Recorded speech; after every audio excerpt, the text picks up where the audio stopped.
मौर्योत्तरकालीन विदेशी राजवंश। मौर्योत्तर काल की सबसे महत्वपूर्ण परिघटना उत्तर पश्चिम की ओर से भारत में अनेक जातियों का आगमन तथा भारतीय समाज में उनके समावेश की प्रवृत्ति थी। इनमें सर्वप्रमुख थे हिंद यवन अथवा इंडो ग्रीक।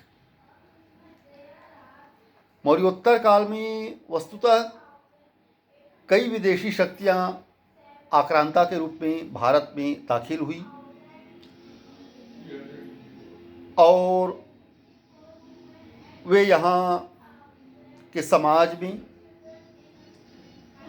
रच बस गए, स्थापित हो गए और इस समाज ने भी उन्हें आत्मसात कर लिया और वे भी पूरी तरह से इसी समाज में, भारतीय समाज में घुल मिल गए और भारतीय समाज व्यवस्था का एक अंग बन गए।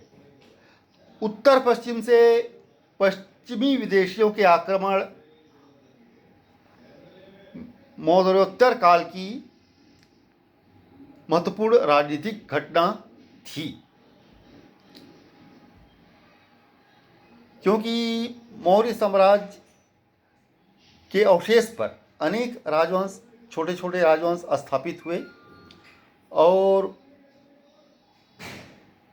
कुछ विदेशी राजवंशों ने उसी काल में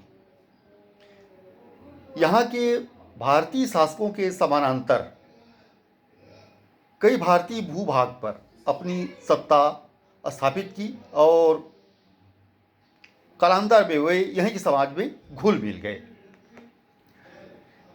पहला आक्रमण हिंद यूनानी अथवा इंडो ग्रीक या बैक्ट्रियाई यूनानियों द्वारा किया गया था। सर्वप्रथम यूनानी आक्रमणकारियों ने हिंदू कुश पर्वत पार किया। ये उत्तरी अफगानिस्तान में अमुदरिया अथवा ऑक्सस के दक्षिण में बैक्ट्रिया पर शासन करते थे।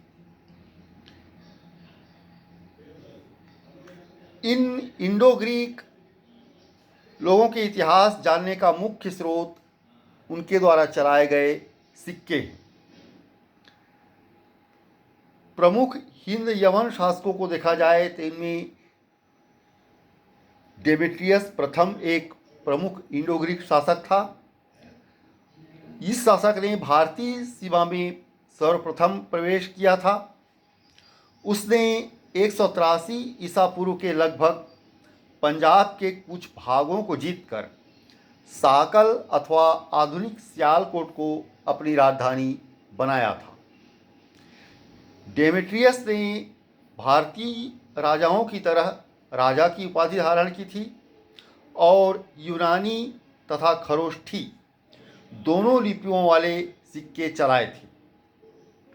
डेमेट्रियस के उपरांत यूक्रेटाइडस ने भारत के कुछ राज्यों को जीतकर तक्षशिला को अपनी राजधानी बनाया था।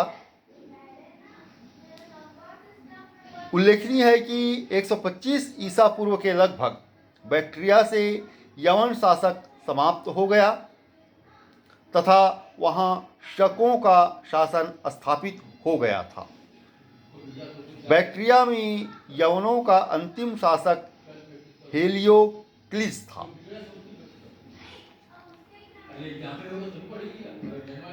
सबसे प्रसिद्ध यवन शासक मिनांडर था। यह संभवतः डेमेट्रियस कुल से संबंधित था। मिनांडर को बौद्ध साहित्य में मिलिंद के नाम से जाना जाता है।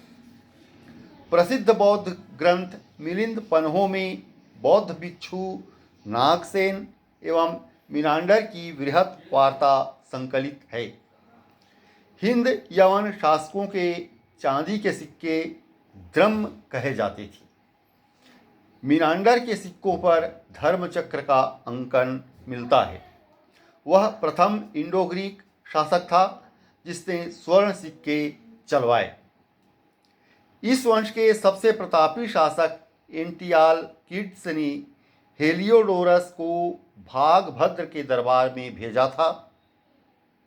हेलियोडोरस ने विदिशा में गरुण स्तंभ की स्थापना की थी। भारतीय इतिहास, राज व्यवस्था, समाज को यूनानियों की कुछ ऐसी बातें हैं जो यूनानियों ने यहाँ भारतीयों को प्रारंभ की थी, भारत में प्रारंभ की थी। जैसे राजत्व का दैवी सिद्धांत, यह यूनानियों की देन है। सांचों से सिक्का निर्माण की विधि, मुद्राओं पर राजा का नाम, चित्र, तिथि अंकित करने का प्रचलन, काल गणना, संवत का प्रयोग, सप्ताह के 7 दिन, 12 राशियां, कैलेंडर, वर्ष। इसके अलावा भारत में ज्योतिष का विकास यूनानी संबंधों के कारण संभव हुआ। नाटक में प्रयुक्त होने वाला पर्दा यूनानियों की देन है और इसे यवनिका कहा गया। उत्तर पश्चिमी भारत में हेलेनिस्टिक कला अथवा गांधार शैली का विकास, यह भी यूनानियों की देन है। इस प्रकार भारतीय समाज, राज व्यवस्था और इतिहास में यूनानियों की अनेक शुरुआत की गई कुछ बातें हैं जो भारत में ही घुल मिल गई और वे भी भारतीय समाज में घुल मिल गए। उन्होंने यहाँ की अनेक बातों को अपनाया और एक समय ऐसा आया कि ये विदेशी आक्रांता भारतीय समाज में इस प्रकार घुल मिल गए कि उन्हें अलग अलग पहचान करना संभव प्रतीत नहीं हुआ।